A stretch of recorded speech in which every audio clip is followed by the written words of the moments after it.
হরে কৃষ্ণ সবাইকে। আজকে বানাবো ধোকার সবজি। ধোকার সবজি বানাতে কি কি লাগবে দেখে নাও একবার।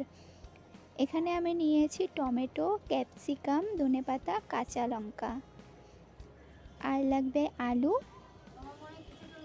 লাগবে ছোলার ডালের পেস্ট। এবার আমি একটা কড়াইতে তেল দিয়ে দিচ্ছি কালো জিরে।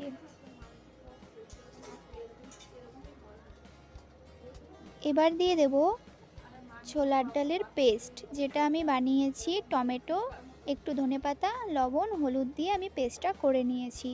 এবার এই পেস্টটা এরকম শুকিয়ে এলে নামিয়ে নিতে হবে।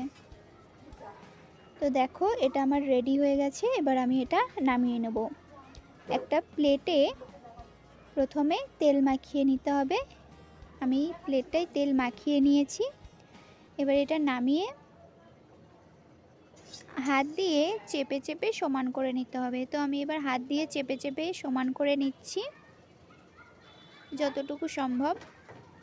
তো দেখো হাত দিয়ে চেপে চেপে সমান করে নিয়েছি। এবার এটা সেট হতে দেব কিছুক্ষণের জন্য। ঠান্ডা হয়ে গেলে এটা সেট হয়ে যাবে। তো এবার আমি সবজিটা বানিয়ে নেব। তো কড়াইটা গরম হয়ে এলে দিয়ে দিতে হবে তেল, ফোড়নে দিতে হবে জিরে, তেজপাতা। এবার দিয়ে দিচ্ছি আলুটা একটু নেড়েচেড়ে নিয়ে দিয়ে দিতে হবে লবণ, আর দিতে হবে হলুদ। এবার এটুকু একটু নেড়েচেড়ে নিয়ে ভাজা হওয়ার জন্য একটু ঢেকে দিচ্ছি। তো দেখো কত সুন্দর এটা ভাজা হয়ে গেছে। এবার এর মধ্যে দিয়ে দিতে হবে ক্যাপসিকাম, দিয়ে দিচ্ছি কাঁচা লঙ্কা, দিয়ে দিচ্ছি টমেটো। এবার এগুলো সবগুলো একটু ভালো করে নেড়েচেড়ে নিতে হবে। এবার দিয়ে দিতে হবে জিরের গুঁড়ো, দিয়ে দিতে হবে কাশ্মীরি লঙ্কার গুঁড়ো। তো দেখো এটা আমি ভালো করে নেড়েচেড়ে নিচ্ছি। এটা ভালো করে একটু ভাজা ভাজা করে নিতে হবে। দেখো সুন্দর ভাজা ভাজা হয়ে গেছে। এবার এতে দিয়ে দিতে হবে জল। যেটুকু পরিমাণ জল লাগবে সেটুকু পরিমাণ জল দিয়ে দিতে হবে। দেখো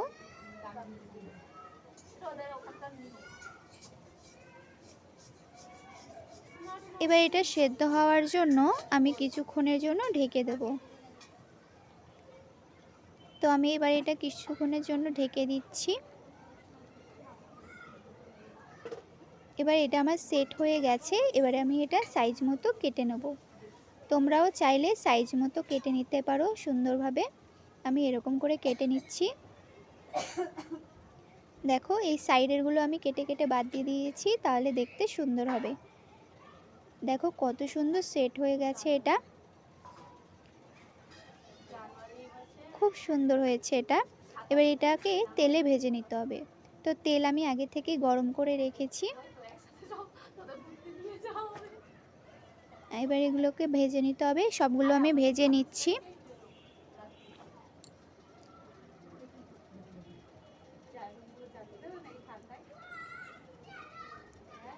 এবার এগুলোকে উল্টে নিয়ে ভালো করে ভেজে নিতে হবে। খুব বেশি একটা ভাজা করতে হবে না এটা। দেখো এবার এটা আমার ভাজা হয়ে গেছে। এবারে আমি এটা তুলে নেব। এরকম ভাজা করলেই হবে, বেশি ভাজা করার দরকার নেই। এবারে আমি ঢাকনাটা খুলে একটু নেড়েচেড়ে নিয়ে দেখব আলুগুলো সেদ্ধ হয়েছে কি না। দেখো খুব সুন্দরভাবে সেদ্ধ হয়ে গেছে। এবার এর মধ্যে দিয়ে দিতে হবে ধোকা। তো ধোকাগুলো আমি সব দিয়ে দিচ্ছি।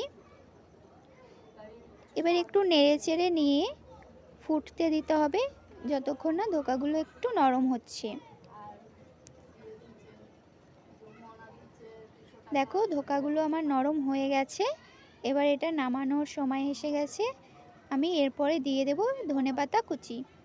ধনেপাতা কুচিগুলো দিয়ে নাড়াচাড়া করে নিয়ে এটাকে আমি নামিয়ে নেব। কত সুন্দর হয়েছে ধোকার তরকারিটা। খেতে কিন্তু খুব টেস্ট হয়। তোমরা সবাই একবার বাড়িতে বানিয়ে দেখবে। ধোকার সবজিটা বানাতে খুব বেশি টাইম লাগে না, অবশ্যই তোমরা বাড়িতে বানিয়ে দেখবে। সবাইকে হরে কৃষ্ণ।